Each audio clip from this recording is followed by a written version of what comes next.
Hello class 12th students. देखिए, as per your request जो हमारा टॉपिक रहेगा वो रहेगा बायोटेक्नोलॉजी चैप्टर को एक्चुअली हम पूरा डिटेल में समझेंगे।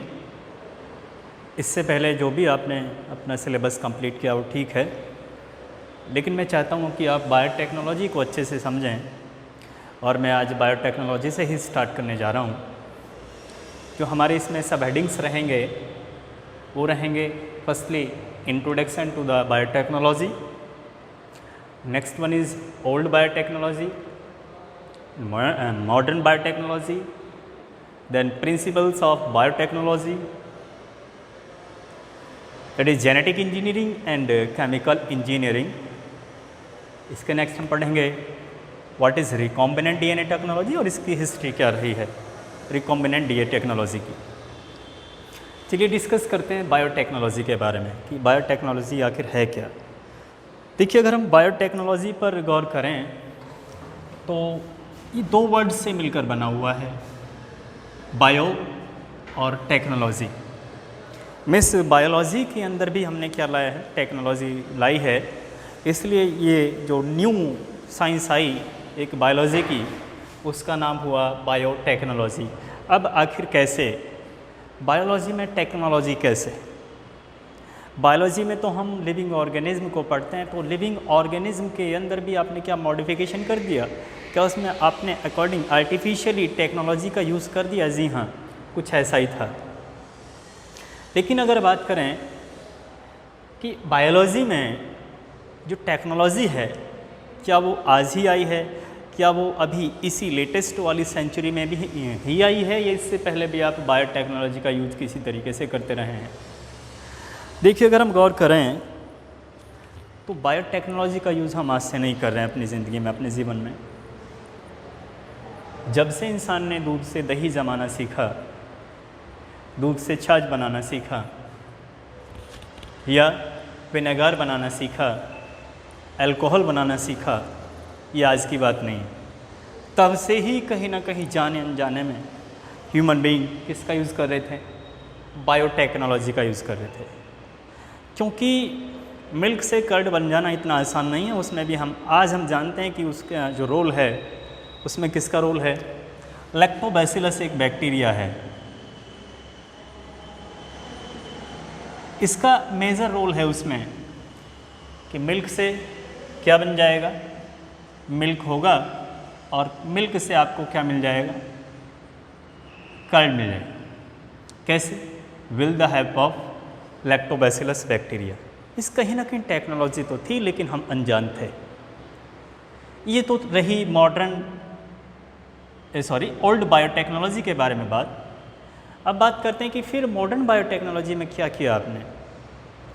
देखिए, 20th सेंचुरी की अगर बात करें, यहाँ पर एक टेक्नोलॉजी आई जिसको नाम देते हैं रिकॉम्बिनेंट डीएनए टेक्नोलॉजी। इसके बारे में हम बात करेंगे आगे चल करके। RDNA टेक्नोलॉजी, और you can say it recombinant DNA technology. आप चाहें तो इसको जेनेटिक इंजीनियरिंग कह सकते हैं। जैसे ही इसका इंट्रोडक्शन हुआ टेक्नोलॉजी में और बायोटेक में, अब तो बायोटेक्नोलॉजी की दशा और दिशा दोनों ही बदल चुकी थी। क्योंकि अगर हम डीएनए में ही देखिए, इसका नाम है RDNA टेक्नोलॉजी, तो हम पक्का कुछ ना कुछ डीएनए के साथ, जो नेचुरल डीएनए हैं उसके साथ कहीं ना कहीं हम मॉडिफिकेशन कर रहे हैं। तो इस डीएनए टेक्नोलॉजी ने, जो RDNA टेक्नोलॉजी थी, रिकॉम्बिनेंट डीएनए टेक्नोलॉजी थी, उसने ऑर्गेनिज्म के डीएनए में चेंज कराया। और जब डीएनए में चेंज हो गया, तब जब उसका एक्सप्रेशन निकल करके आएगा वो भी चेंज होगा। इस तरीके से रिकॉम्बिनेंट डीएनए टेक्नोलॉजी जब आया, तब से शुरुआत होती है मॉडर्न बायोटेक्नोलॉजी की। Is it clear? Older biotechnology and modern biotechnology. तब फिर आखिर बायोटेक्नोलॉजी की डेफिनेशन क्या बनती है, ये भी तो जान लें। तो अगर बात करें बायोटेक्नोलॉजी की, तो biotechnology is the use of micro organism, mostly micro organism, use of organism, these may be micro or may be macro, use of organism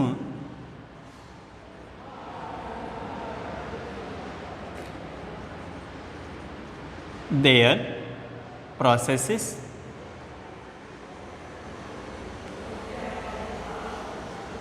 or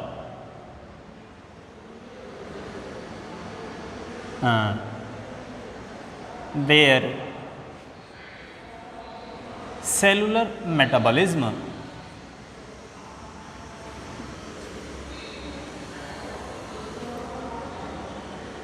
to serve human in order to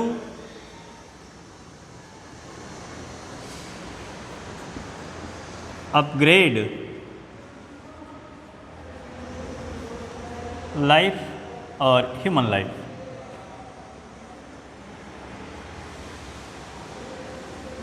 हम organism या इनके अंदर जो होने वाली processes हैं या जो सेल के अंदर होने वाला सेलुलर मेटाबॉलिज्म है उनका यूज़ करते हुए उनसे एक ऐसा प्रोडक्ट बना लें जिसका यूज़ हम ह्यूमन वेलफेयर के लिए कर सकें। ऐसी जो साइंस है, ऐसी जो टेक्नोलॉजी है, दैट इज़ कॉल्ड बायोटेक्नोलॉजी। इसमें आपने जान ही लिया कि ओल्डर बायोटेक्नोलॉजी क्या थी। क्या हम ऑलरेडी बहुत टाइम पहले बायोटेक्नोलॉजी का यूज़ नहीं कर रहे थे? बिल्कुल कर रहे थे। अगर इसकी डेफिनेशन पर गौर करें तो ये कहती है कि माइक्रो ऑर्गेनिज्म का या ऑर्गेनिज्म का ह्यूमन वेलफेयर के लिए इस्तेमाल करना ही बायोटेक्नोलॉजी है। तो क्या ह्यूमन वेलफेयर के लिए इन माइक्रोब्स का या ऑर्गेनिज्म का पहले से, बहुत पहले से क्या यूज़ नहीं हो रहा था ह्यूमन वेलफेयर के लिए? बिल्कुल हो रहा था। तो इसका मतलब पहले भी टेक्नोलॉजी थी, लेकिन हम उसको क्या कर रहे थे? बायोटेक्नोलॉजी। इसके बाद आती है modern biotechnology. Modern biotechnology depend करती है किस पर? रिकॉम्बिनेंट डीएनए टेक्नोलॉजी पर या जेनेटिक इंजीनियरिंग पर। इसको आगे डिटेल में समझेंगे। अब समझते हैं कि प्रिंसिपल्स ऑफ बायोटेक्नोलॉजी क्या हैं, कि बायोटेक्नोलॉजी जो है वो कौन से प्रिंसिपल्स पर डिपेंड है।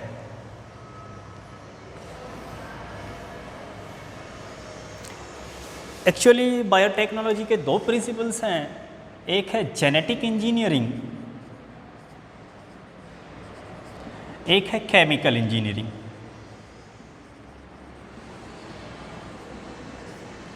इसको आपको बहुत अच्छे से समझना है, जेनेटिक इंजीनियरिंग। अगर आपने जेनेटिक इंजीनियरिंग को अच्छे से समझ लिया, समझिए आपको पूरा बायोटेक्नोलॉजी समझ में आ जाएगा। जेनेटिक इंजीनियरिंग में क्या कराते हैं? फॉर एग्ज़ाम्पल, माना कि एक बैक्टीरिया है, जो आप चाहें वो बैक्टीरिया इसको ले सकते हैं। माना कि ये इकोलाई था। इकोलाई के अंदर ये एक एक्स्ट्रा क्रोमोसोमल डीएनए है। मिस क्रोमोसोमल डीएनए इसका यहाँ पड़ा हुआ है। देखिए, हर एक ऑर्गेनिज्म उसके अंदर अपना क्रोमोसोम्स होते हैं, डीएनए होता है। माना कि ये इसके क्रोमोसोम हैं। क्रोमोसोम किससे बनते हैं? डीएनए से। तो ये क्या हुआ? Chromosomal DNA. लेकिन इन बैक्टीरियाज में क्रोमोसोमल डीएनए के अलावा भी एक डीएनए मिलेगा आपको अलग से, दैट इज़ कॉल्ड प्लाज्मिड। इसको हम फर्दर डिस्कस करेंगे। प्लाज्मिड, अब हमने क्या किया, इस प्लाज्मिड को यहाँ से निकाला। इस प्लाज्मिड को यहाँ से निकालना है आपको, एक्सट्रैक्ट करना है। Actually plasmid double stranded DNA का मॉलिक्यूल है, सर्कुलर है। जब ये प्लाज्मिड यहाँ से निकल जाए, इसका कुछ पार्ट कट करके यहाँ से आपको निकालना है बाहर। फिर क्या होगा? इट लुक लाइक दिस, कुछ इस तरह से दिखेगा। और फिर आपको इसमें से अपना इंटरेस्ट का, मीन्स कोई भी बाहर से लिया गया डीएनए आप इसमें जोड़ दें यहाँ पर। तो प्लाज्मिड में आपने क्या किया, मॉडिफिकेशन कर दिया प्लाज्मिड में, तो ये क्या ओरिजिनल प्लाज्मिड रहा? शायद नहीं, ये तो कॉम्बिनेशन ऑफ डीएनए हो गया। ऑलरेडी डीएनए ये था प्लाज्मिड वाला, आपने बाहर से एक अलग से प्लाज्मिड लगाया, अपनी मर्जी वाला डीएनए लगाया, सॉरी। तो अब इस तरीके से ये जो डीएनए हैं ये रिकॉम्बिनेंट डीएनए बना। और जब हम ये सब कर पाए, रिकॉम्बिनेंट डीएनए बना पाए, शायद तभी से शुरुआत हो गई थी जेनेटिक इंजीनियरिंग की। क्लियर?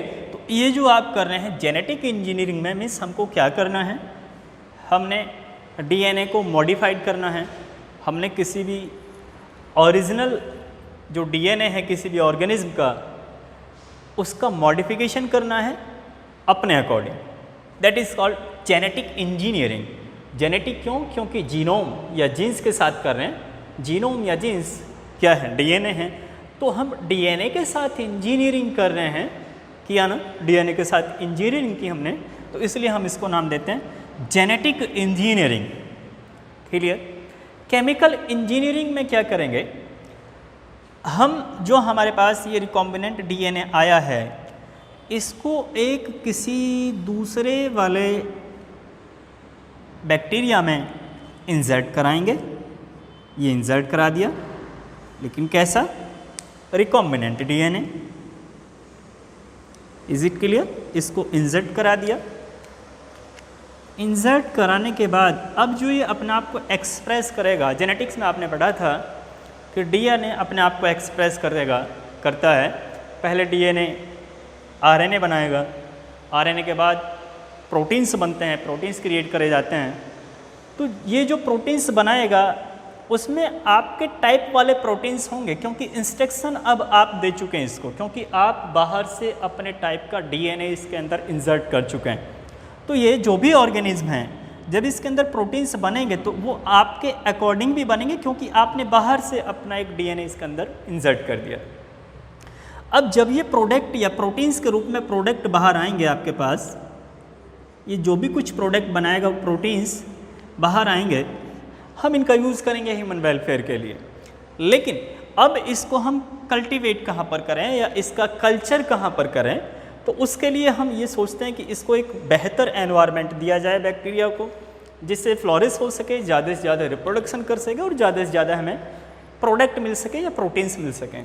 तो इसके लिए हम एक ऐसा सेटअप तैयार करते हैं जिसमें केमिकल्स की हेल्प से या न्यूट्रिशन की हेल्प से इसको हेल्प मिल सके और बहुत तेज़ी से रिप्रोड्यूस कर सके, और जितना तेज़ी से रिप्रोड्यूस करेगा उतना ही ज़्यादा अमाउंट में हमें क्या मिलेंगे? प्रोडक्ट मिलेंगे।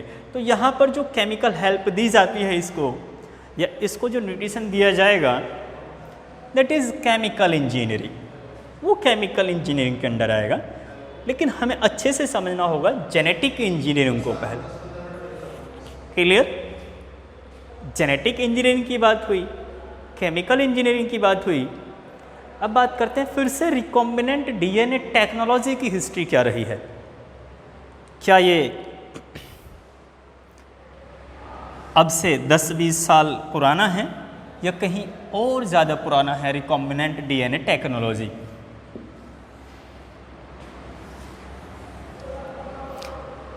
यहाँ पर लिखा है पॉल बर्ग। पॉल बर्ग एक साइंटिस्ट थे। इन्होंने अप्रॉक्सीमेटली 1926 के आसपास इन्होंने क्या किया, एक वायरस है SV40, सिमियन वायरस 40, जो कि इन्फेक्ट करता था पिग्स वगैरह को, पिग्स को इन्फेक्ट करता था ये वायरस, सिमियन वायरस 40।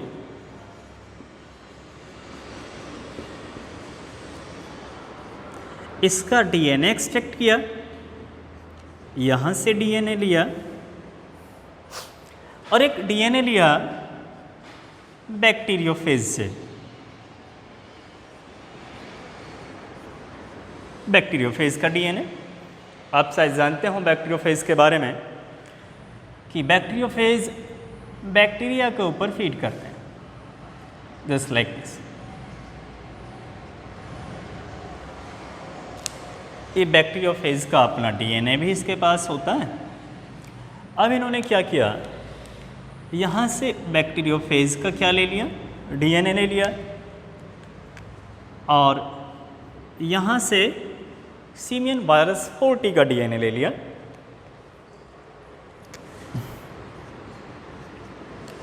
अब इन दोनों को इन्होंने लिंक कराया।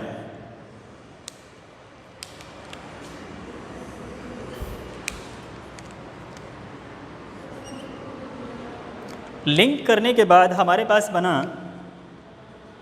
वही recombinant DNA. Recombinant DNA means अगर हम बात करें, बुक्स में दिया हुआ है हर्बर्ट बॉयर और स्टैनले कोहेन के बारे में, लेकिन पॉल बर्ग के बारे में ज़्यादा जानकारी है नहीं। लेकिन ध्यान रखिएगा, पॉल बर्ग ऑलरेडी क्या कर चुके थे, रिकॉम्बिनेंट डीएनए बना चुके थे। हालांकि इनके पेपर पब्लिश हुए 1972 में जाकर के। अच्छा, जब इन्होंने रिकॉम्बिनेंट डीएनए बना लिया और बैक्टीरियोफेज के डीएनए में इसको इंसर्ट करा दिया, किसका डीएनए, सीमेन वायरस 40 का डीएनए। अब शायद कहीं डर रहा होगा कि अगर इस बैक्टीरियोफेज को, न्यू वाले बैक्टीरियोफेज को जिसके पास क्या है, रिकॉम्बिनेंट डीएनए है, इसको अगर इकोलाई पर छोड़ा गया और इस इकोलाई ने क्या बनाया, ये तो सीधी सी बात है कि ये दोनों टाइप के प्रोटीन्स बनाएगा। समझते हैं कैसे। माना कि इस वाले रिकॉम्बिनेंट डीएनए को किसी इकोलाई के अंदर इंसर्ट कराया,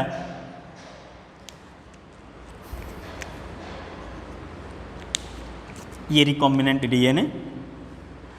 अब अगर इस वाले बैक्टीरियोफेज को हमने अलाउ किया फीड करने के लिए, किस पर, ये बैक्टीरिया या इकोलाई बैक्टीरिया, तो ये अपना एक्सप्रेशन देगा वहाँ पर, क्योंकि ये अपना डीएनए किधर इंसर्ट करा देगा, अपना डीएनए इंसर्ट कर देगा किधर, बैक्टीरिया के अंदर। और अगर बैक्टीरिया के अंदर ये डीएनए गया, क्योंकि इकोलाई तो हमारी बॉडी में भी है, इकोलाई तो हर ह्यूमन बीइंग के अंदर है, तो शायद ये डर रहा होगा कि अगर इस रिकॉम्बिनेंट डीएनए को हमने ट्रांसफ़र करा दिया इकोलाई के अंदर, तो पता नहीं फिर क्या हो जाए, क्योंकि आप इस इकोलाई का नेचुरल डीएनए चेंज कर रहे थे। हालांकि क्योंकि सीमियन वायरस 40 जो था जिससे खतरा था, क्योंकि सीमियन वायरस 40 का भी हम यहाँ पर क्या कर चुके थे, डीएनए इंसर्ट करा चुके थे, कराना चाहते थे, लेकिन ये डर था कि अगर इसको इंसर्ट कराया, SV40 का डीएनए भी इसके अंदर इंसर्ट करा दिया बैक्टीरिया के अंदर, और ये बैक्टीरिया तो हमारी बॉडी के अंदर भी होता है, तो पता नहीं फिर क्या हो जाए। शायद ये जो वायरस है, क्योंकि ये अपने आप को एक्सप्रेस करेगा, वायरस का डीएनए है इसके अंदर, तो ये वायरस का डीएनए अपने आप को एक्सप्रेस करेगा, और एक्सप्रेशन के दौरान फिर पता नहीं हमारी बॉडी को किस तरीके से हार्म पहुंचा दे, इसके लिए वो वहाँ पर रुक गए। फिर इसमें ट्रांसफॉर्मेशन नहीं किया गया, ट्रांसफ़र इसको नहीं किया गया। तब जाकर फिर आते हैं हर्बर्ट बॉयर और स्टैनले कोहेन। ये कहानी थी पॉल बर्ग की, जिन्होंने एक्सपेरिमेंट शायद कर लिया था 1926 और 1930 के आसपास। पेपर पब्लिश होते हैं 1972 में। जस्ट आफ्टर दैट, जैसे उनके पेपर पब्लिश होते हैं, फिर साइंटिस्ट निकल के आते हैं, तो हर्बर्ट बॉयर और स्टैनले कोहेन। इन्होंने क्या किया, हर्बर्ट बॉयर और स्टैनले कोहेन ने एक साथ मिलकर के इनके काम को, रिकॉम्बिनेंट डीएनए ये बना चुके थे, रिकॉम्बिनेंट डीएनए को इंसर्ट कराने का काम। मैं बता रहा हूँ ऑलरेडी कि इन्होंने इंसर्ट इसको नहीं कराया इकोलाई में, कुछ शायद डर रहा होगा, लेकिन फिर से हर्बर्ट बॉयर और स्टैनले कोहेन ने क्या किया, इनके द्वारा जो काम छोड़ दिया गया था उसको ही एक स्टेप आगे ले जाते हैं, और ये रिकॉम्बिनेंट डीएनए को इंसर्ट करा पाते हैं आसानी से, किसके अंदर, किसी भी बैक्टीरिया के अंदर, या आप कहिए इकोलाई के अंदर इंसर्ट करा पाते हैं। कैसे कराया दोनों ने, दोनों का क्या इंडिविजुअल यहाँ पर कंट्रीब्यूशन रहा, देखते हैं। अगर हम कोहेन की बात करें, स्टैनले कोहेन,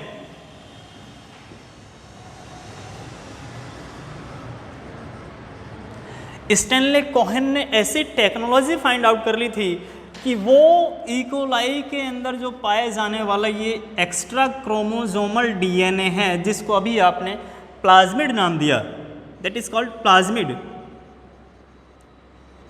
स्टैनली कोहेन ने वो टेक्नोलॉजी फाइंड आउट कर ली थी कि वो इकोलाई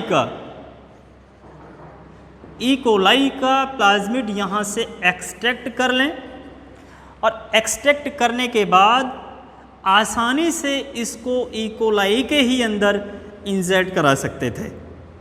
आसानी से ही इस एक्सट्रैक्ट किए हुए प्लाज्मिड को इंसर्ट करा सकते थे इकोलाई के अंदर। ये तो एक बहुत बेहतरीन टेक्नोलॉजी थी, क्योंकि इससे पहले अगर हम बात करें पॉल बर्ग का, तो वो किसकी हेल्प ले रहे थे?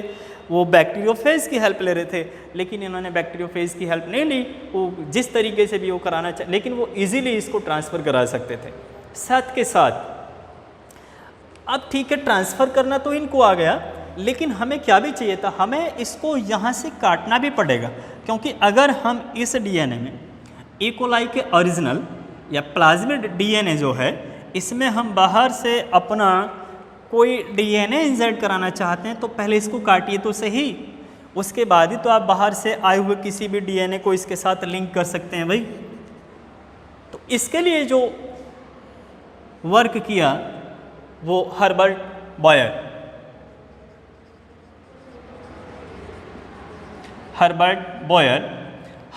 बॉयर ने इकोलाई के अंदर से ही कुछ रेस्ट्रिक्शन एंडोन्यूक्लियेज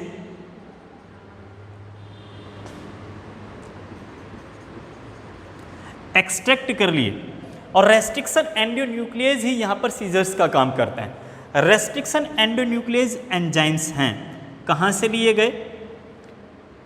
गए? ये इकोलाई के अंदर से ही इन्होंने एक्सट्रैक्ट किए, और रेस्ट्रिक्शन एंडोन्यूक्लियेज का इस्तेमाल करके अब आप इस वाले डीएनए को, किसका डीएनए? इकोलाई का प्लाज्मिड जो हम कह रहे हैं, उस डीएनए को अब आप आसानी से कट कर सकते थे। ये डीएनए, इसका ट्रीटमेंट हमें करना है, हमने इसको कट करना है कैसे भी, तो उसके लिए आपको सीजर चाहिए। तो ये तो बड़ा एकदम माइक्रो मॉलिक्यूल है भाई, सीजर से तो नहीं हो सकता।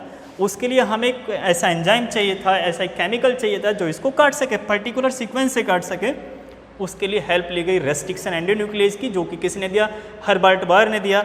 रेस्ट्रिक्शन एंडोन्यूक्लियेज का इस्तेमाल करके यहाँ से जब इसको एक्सट्रैक्ट किया गया, क्लियर, तो ये कुछ इस तरीके से दिखा, और इसमें अब आप अपनी मर्जी का क्या कर सकते हैं? डीएनए यहाँ पर लाइगेट कर सकते हैं, लगा सकते हैं। तो ये बना इस तरीके से रिकॉम्बिनेंट डीएनए।